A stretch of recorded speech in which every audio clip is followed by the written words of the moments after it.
Hello everyone, well this is the end of our coverage of the Tata Steel tournament. This is the final game. But how could we not honor for this last game the winner of the tournament, Abdusattorov? He was outstanding in this tournament. 6 wins, 6 draws and only 1 loss. At the end of the video, I will also show you the final standings. So Abdusattorov has black and he's facing the Indian Grandmaster Nodirbek. White starts with a 4, a 5, Nf3 Nc6. Bishop c4, bishop c5, a classic Italian opening as standard as it gets. But here, Nodirbek is going to surprise us. He's going to play a move that has become rare, which used to be common in chess history, but has become less frequent now as defenses have improved. What is this move? It's the move before. The Evans Gambit. White sacrifices a pawn, so let's understand why White does this. But first a bit of history. The Evans Gambit. Invented by Captain Evans in 1824. This Captain Evans, who lived a life worthy of a novel, joined the Navy at just 14 years old.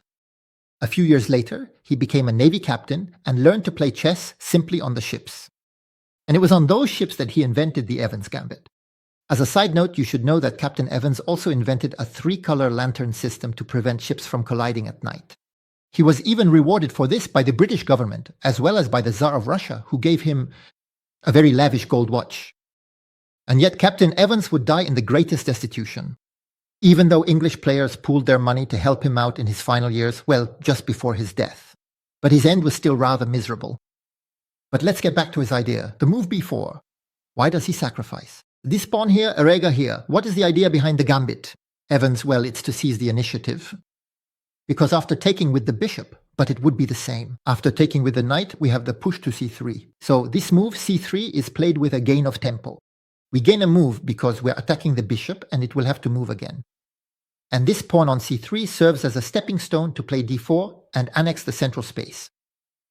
But this move, c3, also frees up the square b3 for the queen so that the queen can join the bishop in attacking the pawn on f7. And so White, at the cost of a pawn, sees the initiative, can develop in the center, and create a piece setup that is very dangerous, very aggressive. So the bishop comes to a5, and we have this push to d4. d6 is played to consolidate. Queen b3, attacking the pawn f7. Queen d7 to defend. This is the best defense. Kingside castling. The bishop comes to b6 to attack the pawn d4, but above all to free up the square a5 for the knight, because after knight b to d2, in reality you shouldn't go after the pawn d4. It's better to play knight a5 to eliminate the bishop on the white square, which is positioned too dangerously on the diagonal. Black already have a pawn up. You have to know how to digest this pawn rather than absolutely wanting a second one and dying of an indigestion crisis. For example, let me show you on the capture on d4. Let's imagine that black go for this extra pawn. They're even attacking the rook, so we can say that's not bad. But rook b1, and then for example knight f6, knight f3, which attacks the bishop, bishop b6. White can attack the center with e5. That's it, they're going to open the position, to the benefit of their development and to the detriment of the exposure of the black king. That's why in this position, Grandmaster Abdusattorov is not going to take the pawn on d4. He prefers to play knight f5, which is much more cautious. Queen to c2, knight takes c4, knight takes c4, and now queen c6 comes to attack the knight and the pawn on e4. So there's knight takes b6, then we recapture. White take on e5, we recapture, and knight takes e5. And that's what's fascinating about chess. When you look at the position at first glance, you might think that White are much better. They're better developed. The White king has already to castle. The white pieces are attacking. The knight is even attacking the queen. So why aren't White actually better, even though computer analysis suggests otherwise? It's true that White are better developed. But they won't be able to capitalize on this development to gain material advantages. And moreover, the state of the position isn't in their favor. Why? Because the white pawn structure is compromised. It's true that white aren't down a pawn because after all, even though they started by sacrificing pawns, black gave the pawns back later. But the pawn structure is worse, especially the a2 pawn, which is under pressure on the file from the rook's attack. Maybe a bishop could also join in the attack on this isolated pawn on a2, but the c3 pawn is also being targeted. Once black manage to complete their development, they can achieve this in the position. They will simply enjoy a better pawn structure. And that will actually be a decisive factor in the rest of the game. So for now, the black queen comes to e6. She was under attack anyway. f4 is played, kf6, putting pressure on e4, and the king has to leave the battlefield by kingside castling. So c4, kingside castling, the bishop comes to b2, the queen moves to e7, a4 is played, kd7, they're looking to remove this knight, and it returns to f3. f6, trying to counter the bishop on the dark square, rook f2 a1, kc5, which also puts pressure on the a4 pawn. And white play e5. And how should you respond to this e5 push? What would you do, by the way? I'll give you a few moments to pause the video. So, what decision should be made? Well, here you definitely shouldn't awaken the bishop on the dark square. The idea is rather to play f5 and leave the pawn on 5, which blocks the rook's file, the e5 square for the knight, and the bishop's diagonal. So this pawn on 5 obstructs the white pieces. Maybe even white should get rid of this pawn. And we'll see that they will try to get rid of it later, without success. For now, white played knight to d4. But knight to e6, securing the blockade of the pawn. Knight takes on f5. White wins a pawn since the queen defends the knight, which is attacked by the rook. But the black queen comes to f7 and counterattacks on the f-file. Knight to e3, knight takes on f4. And here it's an illusion to think that white can get anything with this move. So the h-rook is finished because in any square as white won't threaten g3. There will be knight to h3 check, and then the queen can retreat. That's why the white knight comes to d5, bishop to e6, knight takes on f4, queen takes on f4, and rook to id1. And here it's a critical moment, because Abdusattorov can go and win the pawn on c4. And he doesn't do it. Why doesn't he do it? Precisely because he wants to ensure the blockade of this pawn on d5. In this position, he actually brought the rook to d8 to contest control of this open file. But let's look at what happens if he takes on c4. There would, of course, be the exchange. And immediately after, the push e6, which activates the bishop on the dark square and will allow rook d7 to be played, possibly attacking g7, attacking c7, without black being able to play rook f7 to defend laterally. So in this position, Abdusattorov does not want to activate the pawn on e5 and wake up the bishop behind it. He ensures the blockade of the pawn on e5 thanks to the bishop on e6. So he plays rook a, d8. There are captures and bishop c1. And here it's the same. He doesn't want to take the pawn, c4. Earlier, it was to prevent that after the push to e6, it would activate the bishop on that diagonal. And now it could activate the bishop on that diagonal. On another diagonal then. Let me show you. On queen takes c4. There could be an exchange. Then the push to e6. And on rook e8, bishop f4. And suddenly we start attacking the pawn on c7. He can advance to c6, but bishop c7 is attacking. He can advance but capture and then bishop. b6. The bishop on the dark square blocks. Both pawns on white squares, and the pawn seems vulnerable. But in reality, it can always come to e7, supported by the bishop. And if the king tries to come to f8, we can also play bishop c5 check to force the king to move back immediately. And this is actually a position that is equivalent, that is equal, a bit sterile. Black will have a lot of trouble making progress despite their extra pawn. So, in this position, there you have it. Abdusattorov doesn't want to be forced to capture on c4 so as not to let this pawn advance. He'll want to do it under these conditions a bit later, in better circumstances. He plays queen h4. Rook e4 attacks the queen. She comes to e7, rook e3, queen c5, the pin, but the rook is protected. h3, rook d4, and as you can see, Abdusattorov is trying to win the c4 pawn, but always making sure to block the e5 pawn. Bishop a3, attacks the queen, and now rook d1, check, very well played. If queen takes, we'll take the rook with check, and even on a fork, we'll win the bishop afterwards. So the white king comes to f2, and now rook f1 check.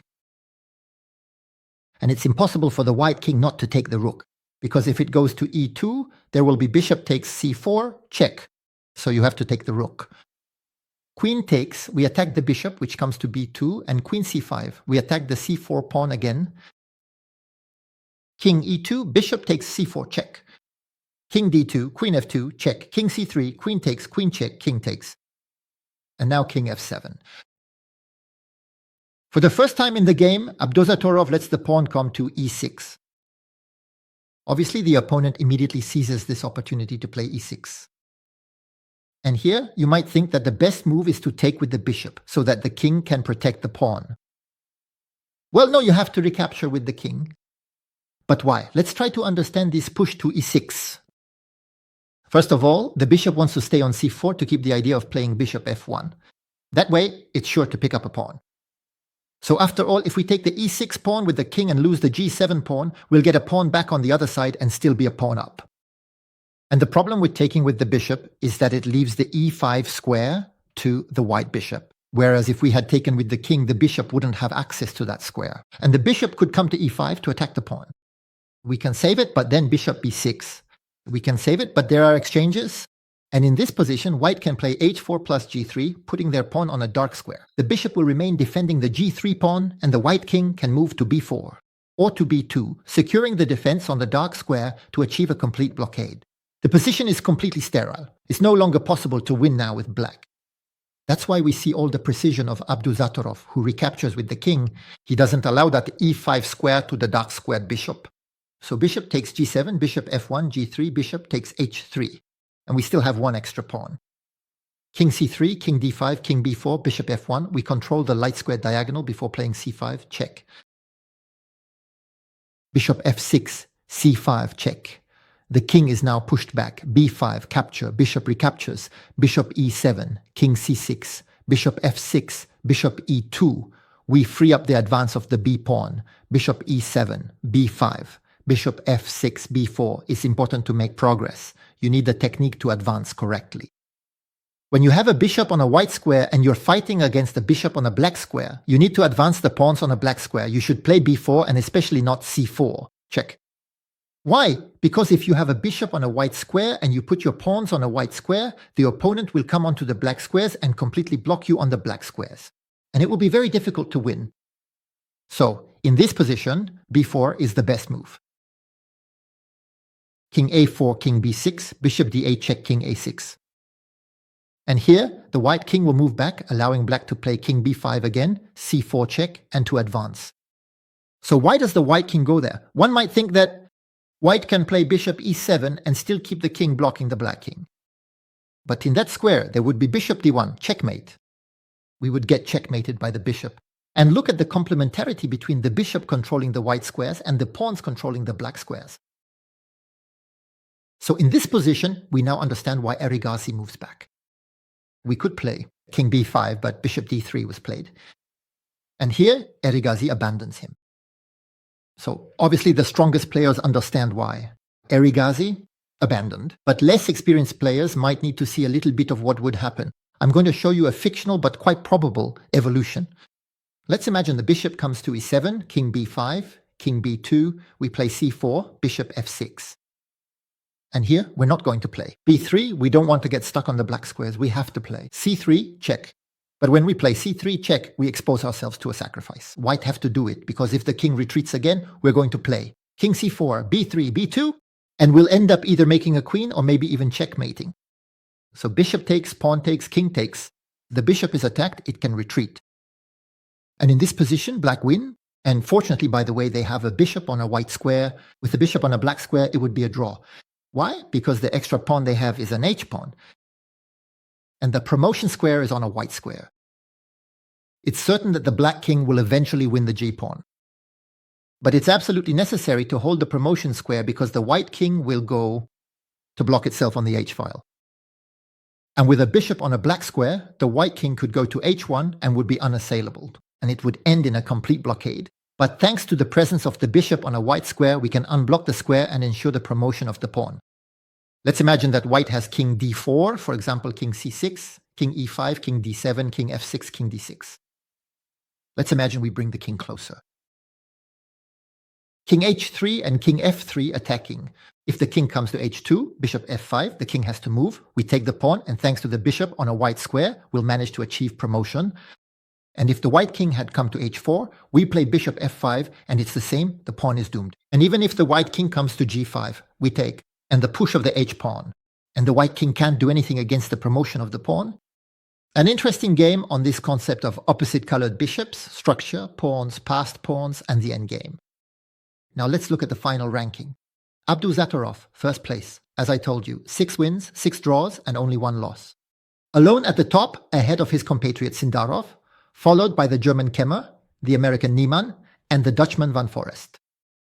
But you know, in this Tata Steel tournament, there's the Masters tournament with the strongest players, but also the Challengers tournament. These are often young players, even though here we see the chess legend Ivan Chuk, who is in second place. He is just behind the American Grandmaster Andy Woodward. We see that Aydin Suleimani is in third place, and Marc-André Amoretzi, the Frenchman, my compatriot. He is dear to me. He is in fourth place. And there you have it. This is the end of the Tata Steel tournament, of this daily coverage. I offered you a video every day. I hope you enjoyed it. It was a pleasure for me to read your comments. I will soon be posting educational games again for those who enjoy that format, which is perhaps more accessible than Grandmaster games, whose level is obviously much higher. It's true that in my games I obviously don't play at the level of Grandmasters, nor do my opponents, and that makes for content that's a bit more accessible. We'll see each other again soon.